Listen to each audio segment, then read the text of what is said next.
अथर्ववेद कांड 12 सूक्त 1 और आज मंत्र 11।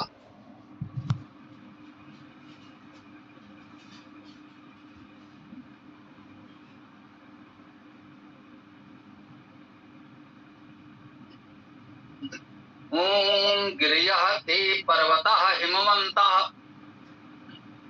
अरण्यं ते पृथिवी शोनम् अस्तु बभ्रुं कृष्णां रोहिणीं विश्वरूपां ध्रुवां भूमिं पृथिवीं इन्द्रगुप्ताम् अजीतः अहतः अक्षतः अध्यष्टां पृथिवीमहिम्।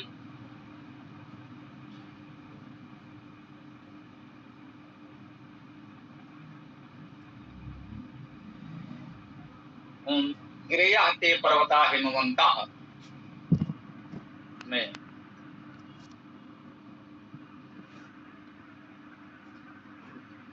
ते सर्वनाम है तुम्हारे।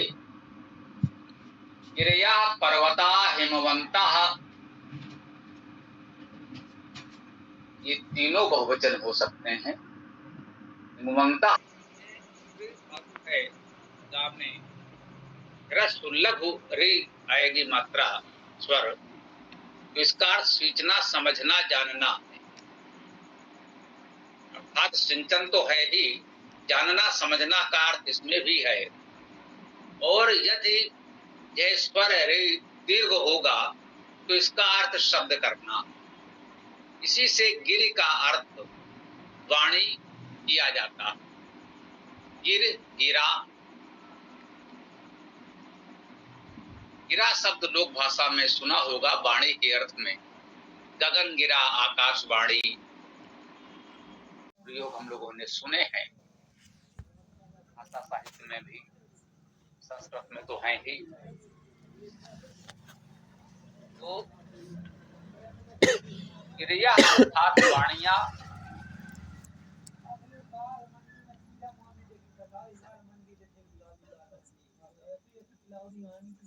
पर्वतः, पर्वतः पर्वत का बहुवचन है। पर्वत शब्द का क्या अर्थ होगा? अर्थ किया गया है पूर्ण करने वाले, भरण करने वाले, विभाग करने वाले। कुछ शब्द ऐसे हैं जो इस मंत्र में आ रहे हैं जो हमारी लोक भाषा में प्रचलित तो हैं, परंतु सामान्यता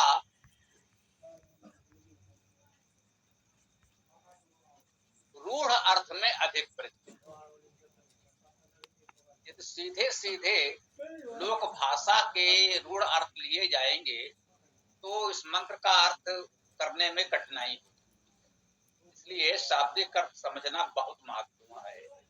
पर्वतः में पर्व धातु है, पूर्ण करना, भरना अर्थात भरण करना, विभाग करना, ये इसके अर्थ हैं। पर्व धातु, पर्व हम लोग मनाते हैं, उसका भी अर्थ यही होता है। कोई ऋतु चक्र, कोई कृषि चक्र पूर्ण होता है, स्वाभाविक है उस कृषि उपज से जो भंडार भरता है। संवत्सर का एक विभाग होता है, उसको विशेष उल्लास उत्सव के रूप में मनाते हैं, उसे पर्व कहते हैं। ये पर्व शब्द समझ में आएगा इस प्रकार से। तो देखें, पर्वत जिसमें ता उपसर्ग लग गया, ऐसा हुआ जैसे गत गया हुआ, सम धातु से गत, कृत किया हुआ, त्रि धातु से कृत, पर्व धातु से पर्वत बन गया।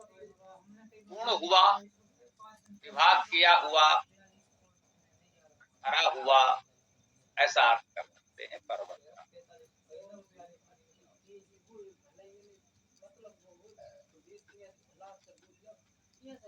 ये पर्वत लोक व्यवहार में पृथ्वी की एक विशेष संरचना को पर्वत कहते हैं। पृथ्वी पर ऊंची ऊंची संरचनाएं जो हैं उन्हें पर्वत कहते हैं। वास्तव में कुछ ही समय पहले तक इन पर्वतों को पार कर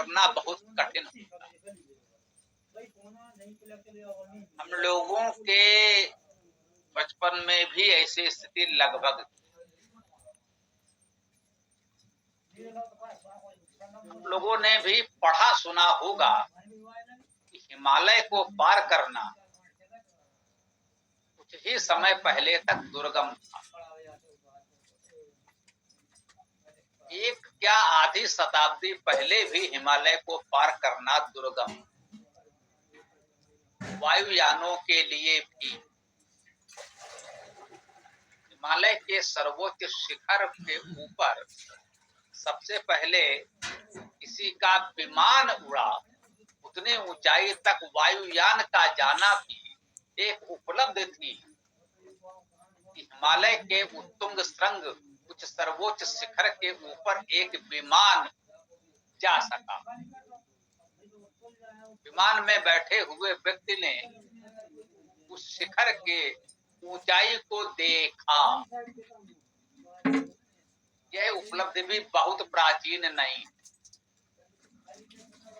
कुछ दशक पहले की बात। फिर धीरे धीरे धीरे धीरे लोग पैरों से चलकर भी उस शिखर तक जाने लगे। अब तो पर्वतारोहण खेल हो गया, से अब खेल में, क्रीड़ा में माना जाता है।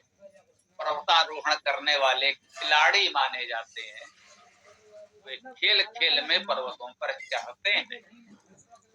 सुविधाएं बढ़ी, कुछ साहस बढ़ा, कुछ अनुभव से तकनीक बढ़ी और अब ये खेल हो गया। कुछ समय पहले तक ये खेल नहीं। तो कहने का भाव यही है कि पर्वत नाम इसीलिए दिया गया, वो इस पृथ्वी का विभाग करने वाले थे। इस पार जाना सरल नहीं। आप देखें, हिमालय पर्वत के इस पार की भाषा संस्कृत और उस पार की भाषा संस्कृत में कोई संबंध नहीं। हिमालय के उस पार चीन देश, बचपन में हमने भी पढ़ा था, इस पार हमारा भारत है, इस पार चीन जापान देश।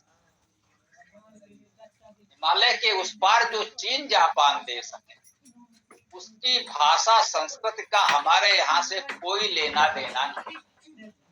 जबकि हम लोगों ने भाषा शास्त्र में पढ़ा है कि भारत से लेकर ईरान, मध्य एशिया और यूरोप तक की भाषाएं मूलतः एक ही भाषा है, एक ही भाषा से विकसित है।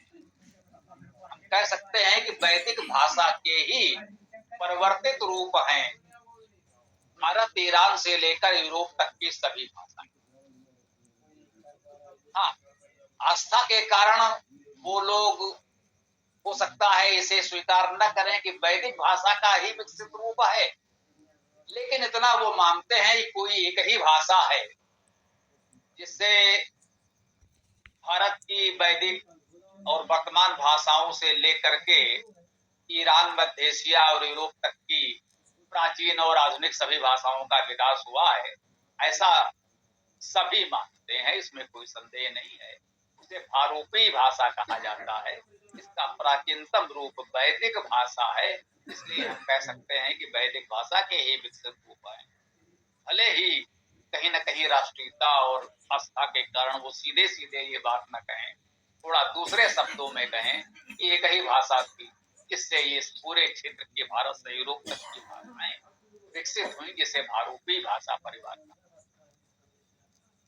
तो देखिए, यहाँ से वहां तक की भाषा संस्कृति बहुत कुछ आप पाएंगे तो एक है।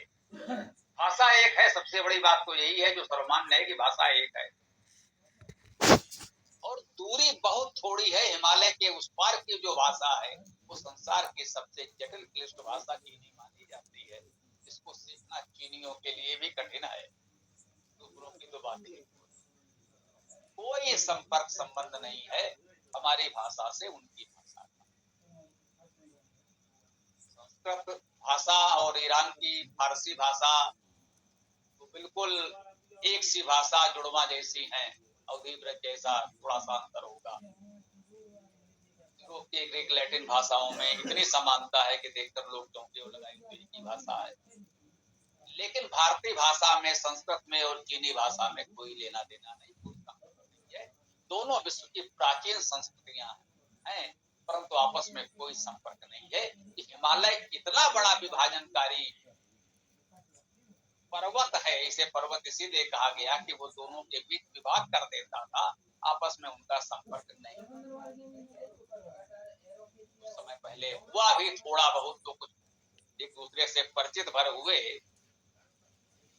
तो इसलिए इस संरचना को पर्वत कहा गया। हम कहना यही चाहते हैं, शाब्दिक अर्थ, धातु अर्थ जो है वही मूल है, महत्वपूर्ण है, और उन लक्षणों, उन गुणों के आधार पर उनका ध्यान रखते हुए यदि किसी का नामकरण किया गया और धीरे धीरे लोक में उस वस्तु को उसी नाम से जाना जाने लगा, तो इसको लोक में हम योग रूढ़ शब्द कहते हैं। है तो धातु अर्थ के अनुसार ही, पर अब किसी विशेष के लिए वो निश्चित हो। आज हम पर्वत कहते हैं तो उसका शाब्दिक अर्थ हमारे मन में नहीं आता, केवल उस पर्वत की एक संरचना की छवि उभरती है कि ये पर्वत है, वो आकार पर्वत है। उसका शाब्दिक अर्थ क्या है, उस पर हमारा ध्यान। परंतु जब वेद में पढ़ेंगे तो आपको उसका शाब्दिक अर्थ ध्यान में रखना ही होगा। तथा देखें, इसी मंत्र में कहा गया, गिरिया ते पर्वता हिमवंता। अब गिरिया का अर्थ, गिरिया भी गिरि का बहुवचन है, और लोक में गिरि भी पर्वत का ही पर्यायवाची है। पर्वत को गिरि भी क्यों कहा गया, वह अलग विचार का विषय है। संभवतः पर्वत श्रृंखलाओं के बीच प्रतिध्वनि होने के कारण जो आप बोलते हैं, वो ध्वनि लौट कर आती है, प्रतिध्वनि बहुत होती है ऊंचे ऊंचे पर्वत के बीच, इसलिए भी वहां शब्द गूंजने के कारण उसे गिरि भी कह दिया गया होगा। ऐसा संभव, कोई और भी कारण हो सकता है। तो गिरि और पर्वत यहाँ पर्यायवाची हैं। लोक में वेद मंत्र कह रहा है, गिरिया ते पर्वता, तुम्हारे गिरि और तुम्हारे पर्वत। एक ही बात कहनी होती तो दो बार ये गिरि और पर्वत क्यों लिखते, इसलिए लिखा है, कुछ अलग कहना चाहते होंगे। तो गिरिया का अर्थ तो हो गया वाणिया, पर्वत का अर्थ हो गया गुण, भरण और विभाग करने वाले। हिमवंता, हिमवान हूँ। हिमवान का क्या अर्थ है, हिमवान में ही धातु है, ये धातु का अर्थ है गति वृद्धि करना। हिमवान अर्थात गति वृद्धि युक्त। लोक व्यवहार में हिम का एक अर्थ शीतल क्यों है, देखिएगा विचार में। किसी की प्रगति हो, वृद्धि हो, तो जो मन में एक शीतलता का भाव आता है, हो सकता है वो व्यवहार में तापमान के लिए भी प्रयोग होने लगा। जो शीतल हैं, इनका ताप अति निम्न है, उसे हिम कहने लगे।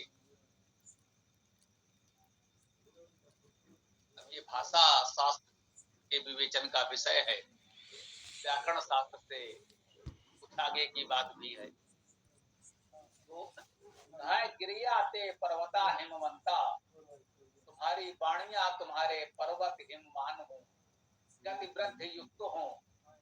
अरण्यम ते पृथ्वी स्योनम अस्तु, तुम्हारे अरण्यम, अरण्य, पृथ्वी, हे पृथ्वी। ये पृथ्वी यहाँ पर आया है, ये संबोधन कारक।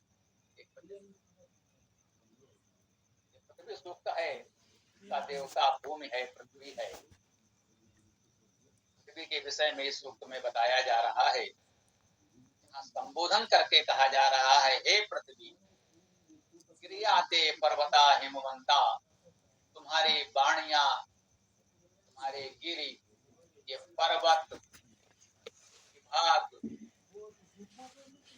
करने भरण करने वाले, हिमवंता हिमवंत हों, गति वृद्धि युक्त हों। अरण्यम ते, और तुम्हारे अरण्य। अरण्य क्या है? कह रहे स्योनम अस्तु, वाक्य पूरा हो जाए अच्छा रहेगा।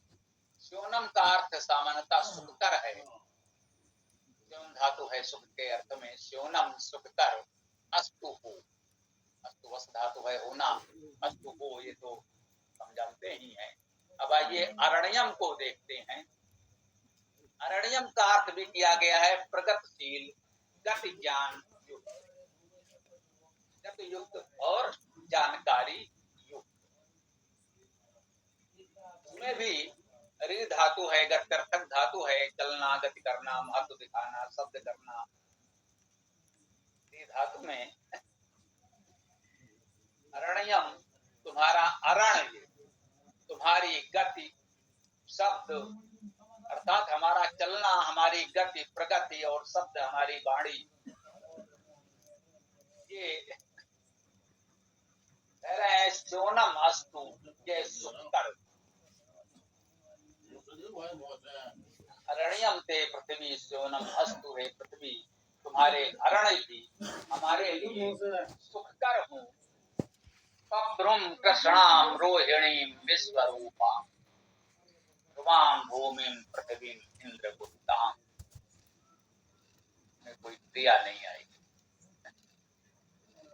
प्रथम वाक्य तो पूर्ण हुआ, गिरिया ते पर्वता हिमवंता अरण्यम ते पृथ्वी स्योनम अस्तु, तुम्हारी गिरी बाणियां, पर्वत, हिमवंत, गति युक्त हूँ, तुम्हारे अरण्य स्योनम अस्तु सुखकारी हूँ। आगे कह रहे हैं बभ्रुम कृष्णाम। बभ्रुम, बभ्रुम का अर्थ है भरण पोषण करने वालों को।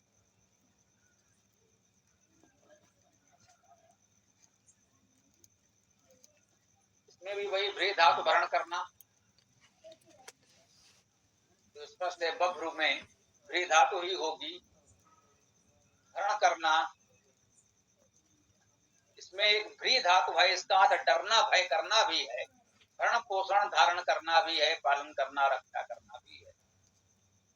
और जो भ्री धातु भरण करने के अर्थ में हम लोग बहुत परिचित हैं, भ्री धातु भरण करना वो तो है ही।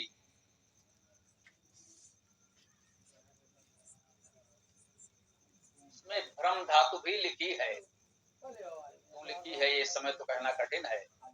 मान लें किसी विद्वान ने हो सकता है बब्र में भ्रम धातु मानी हो, तो हमने उनको भी यहाँ लिख दिया। यदि आप कहीं पढ़ें और लगे कि हाँ उन्होंने भ्रम धातु कही है, तो हाँ भाई ठीक है। भ्रम धातु का अर्थ भ्रमण करना, घूमना, ये तो स्पष्ट है। तो बभ्रम का अर्थ भ्रमणकारी, भ्रमण करने वाले को, या हमने कहा भरण पोषण रक्षण करने वाले को। कृष्णाम, कृष्णा को, कृष्ण धातु का अर्थ है कर्षण करना, खींचना, आकर्षण होना, इसे हम कहते हैं। अब देखिए इसमें क्या लिखा है ये तो नहीं कह सकते, हमारे ही भाष्य में अभी जो ध्यान आया,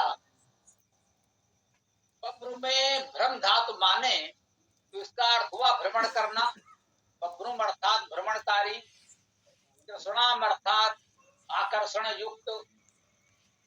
अब भूमि पृथ्वी की बात हो रही है, तो पृथ्वी के ये गुण बताए जा रहे हैं। अंत में कहा ही है भूमि पृथ्वी, ये भूमि पृथ्वी के अनेक गुण बताए जा रहे हैं। उसमें पहले कहा बब्रुम, कह सकते हैं भ्रमणशील, तो भ्रमण कर रही है, घूम रही है अपने धुरी पर या अपनी कक्षा में, परिभ्रमण कक्षा में। तो बब्रुम का अर्थ भ्रमणशील पृथ्वी, कृष्णाम आकर्षण युक्त, जो पृथ्वी आकर्षण युक्त है, और इसी आकर्षण से, सूर्य के आकर्षण से बंधकर घूम रही है, इसका ऐसा भावार्थ भी किया जा सकता है। जहाँ ये विचार होता है कि वेद में हमें कुछ इस प्रकार के प्राकृतिक शक्तियों को, गुणों को, जिसे हम विज्ञान भी कहते हैं, आधुनिक विद्या, वैसे तो हम लोग वेद में इसे ऋत कहते ही हैं, तो एक प्रसन्नता ये भी होती है कि वेद में उस प्रकार के अर्थ ग्रहण किए जाएं। हो सकता है ब्रह्म धातु इसीलिए ग्रहण किया गया हो। तो भ्रूम अर्थात भ्रमणशील, कृष्णाम अर्थात आकर्षण युक्त, रोहिणी रोहण करने वाली, आरोहण करने वाली। देखिए यहाँ केवल रोहिणी कह दिया गया, आ लगा दें तो आरोहण समझ में आ जाएगा। आरोहण करने वाली, अपने भ्रमण पथ पर अपनी कक्षा में, इसे हम कहते हैं आरोहण करना, उस पर चढ़ते रहना, बढ़ते रहना। आरोहण का अर्थ बढ़ना ही होता है, इसमें भाव कहीं ना कहीं ऊपर जाने का, आगे बढ़ने का है, कोई संदेह नहीं है। रोहिणी आरोहण करता को, आरोहण करने वाली को, विश्वरूपाम, विश्व अर्थात सभी, रूपम अर्थात रूप युक्त, विश्वरूपाम सभी रूप वाले को, विविध रूप वाले को। पृथ्वी के बहुत से रूप हैं, कहीं समुद्र है, कहीं ऊंचे पर्वत हैं, कहीं मरुस्थल हैं, कहीं वन प्रदेश हैं, कहीं हिमाच्छादित प्रदेश हैं। तो कह रहे हैं विश्वरूपाम, सभी रूपों वाले इस पृथ्वी को, ध्रुवाम, ध्रुवाम ध्रुव, अविचल, गतिशील। ध्रुव धातु के दोनों अर्थ होते हैं, गति करना और स्थिर। पृथ्वी दृढ़ है, स्थिर है हमारे लिए, तभी तो हम उस पर अपना जीवन यापन कर पाते हैं। परंतु यह निरंतर गतिशील है, गतिशीलता में स्थित है। यदि गति रुक जाए तो फिर पृथ्वी स्थिर नहीं दिखे, समाप्त हो जाए। तो ध्रुव का प्रयोग, ध्रुव शब्द का प्रयोग, ध्रुव धातु का प्रयोग सामान्यतः वेद में आपको वहां मिलेगा जहां गति और स्थिरता दोनों का भाव ग्रहण करना हो। गति पूर्वक स्थिरता, गति के कारण स्थिरता, गति सहित स्थिरता। स्थिर तो दिख रही है, दृढ़ता तो है, हमारे सापेक्ष पृथ्वी स्थिर ही है, तभी हम उस पर चल पाते हैं। परंतु पृथ्वी स्वयं में निरंतर गतिशील है, इसलिए कहा गया पृथ्वी को यहाँ ध्रुवाम। ये पृथ्वी ध्रुव है, निरंतर गति करते हुए अपने परिक्रमा पथ पर स्थिर रूप से गति में एक नियमितता है, उसी को आप स्थिरता कह सकते हैं। वैसे वो निरंतर गतिशील है, इसलिए यहाँ पर उसे ध्रुव कहा गया है। स्थिर शब्द का स्थान धातु का प्रयोग नहीं हुआ है, वहां अर्थ स्थिर होने से हो जाता। यहाँ विशेष रूप से ध्रुव कहा गया, इसमें गतिशीलता का भाव भी दिखता है। भूमि, भूमि को हम कहते ही हैं, भूमि क्यों कहते हैं? भू धातु का अर्थ है होना, पृथ्वी भी हुई, इसका भी जन्म हुआ, और हमारा जीवन, हमारा कर्म, हमारा जो कुछ भी है वो होता तो इसी पृथ्वी पर है, इसलिए हम इस पृथ्वी को भूमि कहते हैं। हमारे जीवन में जो कुछ होता है सब इसी पृथ्वी पर होता है, पृथ्वी से ही होता है, इसलिए हम लोग इसे भूमि कहते हैं। ध्रुवाम भूमि पृथ्वी, पृथ्वी अर्थात पृथ्वी को, पृथ्वी क्यों कहा गया? पृथ धातु का अर्थ है विस्तार होना।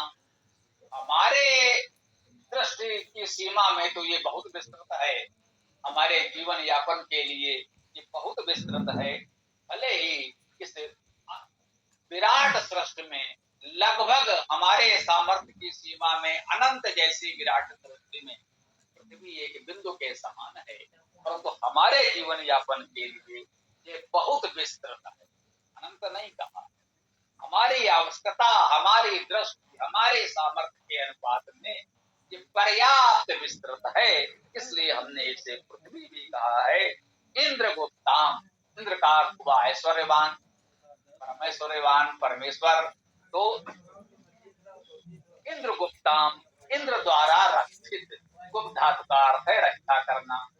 इंद्र द्वारा रक्षित, ऐश्वर्यवान द्वारा रक्षित, तो परम ऐश्वर्यवान परमेश्वर है, ये संपूर्ण सृष्टि उसमें पृथ्वी भी है, उस परमेश्वर द्वारा रक्षित है, ये बात तो स्पष्ट है।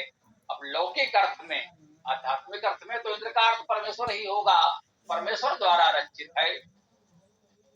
तो हम भौतिक अर्थ में या लौकिक अर्थ में, आदिदैविक अर्थ में ऐसा भी कह सकते हैं कि जो पृथ्वी के ऐश्वर्यवान समर्थ लोग हैं, उन पर भी यह दायित्व है कि इस पृथ्वी का रक्षण करें।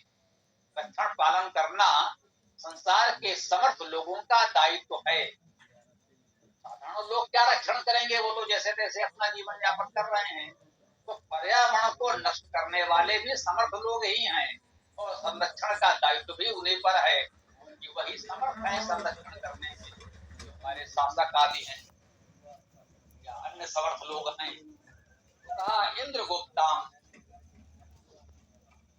उनके द्वारा ये पृथ्वी रक्षित है। इस पृथ्वी की रक्षा उन लोगों को करनी है।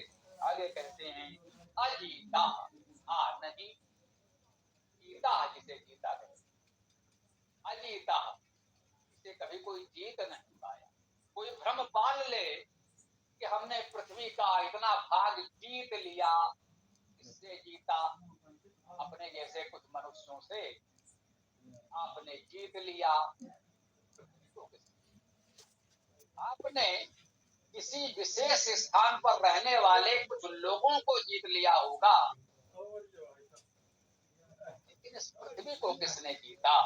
पृथ्वी तो अजीत है, इसे कभी नहीं जीता जा सकता। पृथ्वी अपने अनुसार जैसे भी है वो अपना संचरण परिभ्रमण कर रही है। उसे हम लोग कोई भी कितना भी समर्थ हो, वो उसे जीत नहीं सकता।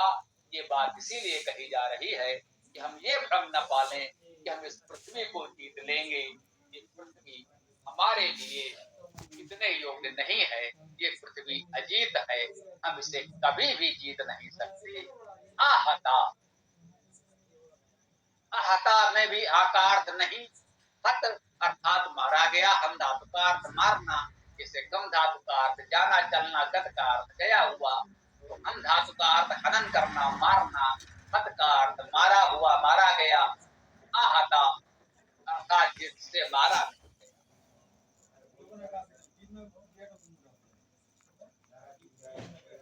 अजीता, जिसे जीता नहीं गया। आहता, जिसका हनन नहीं हो सका, जिसे मारा नहीं गया। अक्षता, जो अक्षत है, क्षतहीन है, जिसकी कोई क्षति नहीं हुई, जिसे कोई क्षत नहीं किया गया, घाव नहीं किया जा सका। अध्यस्थाम, अधिक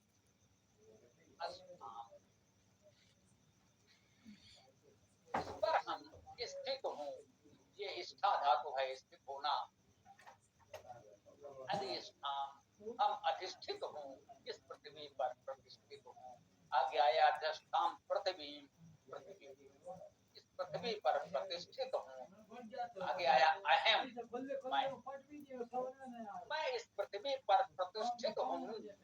ये भावना है, हम इस पृथ्वी पर स्थित हैं, यही सामान्य बात है। पृथ्वी के इतने गुण बताए और अंत में कहा अधिष्ठान पृथ्वी महिम, मैं इस पृथ्वी पर स्थित हूँ। कैसे स्थित हूँ? अजीता, आहता, अक्षता, ये पृथ्वी के लिए भी ठीक है और एक भावना प्रार्थना में इस मंत्र में अपने लिए भी कहा जा रहा है कि मैं अजीता, जीता नहीं जा सका, मैं ऐसा हूँ कि मुझे जीता ना जा सके, आहता, मुझे मारा ना जा सके, अक्षता, हमारी कोई क्षति न हो। और इस प्रकार से हम इस पृथ्वी पर अधिष्ठित हूँ, प्रतिष्ठित हूँ। इस प्रकार से हम पृथ्वी पर जीवन यापन करें। ये सुंदर भावना इस मंत्र में व्यक्त की गई। और अब हम अपनी इस मंत्र व्याख्या को विराम दे सकते हैं। आप लोगों का जो भी प्रश्न आदि हो प्रस्तुत कर सकते हैं। ओम।